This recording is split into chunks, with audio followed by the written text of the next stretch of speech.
Hello buddies. திருச்செங்கோட்டில் புதுசாக open ஆகிருக்கிற அப்புக்கூட பிரியாணிக்கு தான் இன்றைக்கி நான் போயிருந்தேன். போய் பார்த்தா அங்கே வந்து சிக்கன் ரைஸு ப்ளஸ் வந்து ஒரு பிரியாணி ஆர்டர் பண்ணியிருந்தேன். சிக்கன் ரைஸ்னோடனே அண்ணன் ரொம்ப குஷியாகிட்டு எடுத்து போட்டு ஸ்டார்ட் பண்ணிட்டாரு. ஆனால் நல்ல பீஸாக போட்டு கொடுங்க அண்ணன் போட்டு ஆரம்பிச்சிட்டாரு. போய் பார்க்கும்போது க்ரௌடு கம்மியாக தான் இருந்துச்சு. அண்ணன்ட்ட கேட்டால் ஆஃப்டர்நூனில் தான் அதிகமாக இருக்கும் அப்படின்னு சொல்லி சொன்னார். எங்கண்ணா நம்ம பிரியாணின்னு கேட்டால் அதான் ரெடி ஆகிட்டு இருக்கு தம்பின்னு பேக் பண்ண ஆரம்பிச்சிட்டாரு.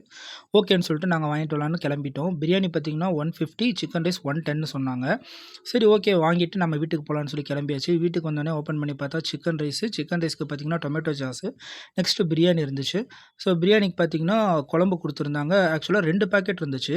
நான் 2 பேக்கெட் ரைத்தான்னு நினச்சேன். பட் 2மே குழம்பு தான். அவங்க வந்து ரைத்தா கொடுக்கவே இல்லை. சரி பிரியாணியை ஓப்பன் பண்ணி செக் பண்ணி பார்த்தா 2 பீஸ் சொல்லி வச்ச மாதிரி இருந்துச்சு. நெக்ஸ்ட்டு சிக்கன் ரைஸை ஓப்பன் பண்ணோம். சிக்கன் ரைஸை ஓப்பன் பண்ணி சரி ஓகே 2யுமே சாப்பிட்றலாம் அப்படின்னு சொல்லிட்டு குழம்ப ஊற்றி லைட்டாக சாப்பிட ஆரம்பித்தேன். சாப்பிட்டு பார்க்கும்போது பிரியாணி வந்து ஓகேவாக இருந்துச்சு. ஸோ ஓகேவாக தான் இருந்துச்சு. சிக்கன் ரைஸ் சாப்பிட்டு பார்த்தா நல்லாவே இருந்துச்சு சிக்கன் ரைஸு.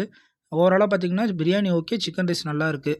ஸோ நீங்களும் ட்ரை பண்ணி பாருங்கள். இதுக்கு முன்னாடி யாராவது ட்ரை பண்ணியிருந்தீங்கன்னா எப்படி இருந்துச்சுங்கிற உங்களுடைய கருத்துக்களை கமெண்ட்டில் சொல்லிட்டு போங்க. பாய்.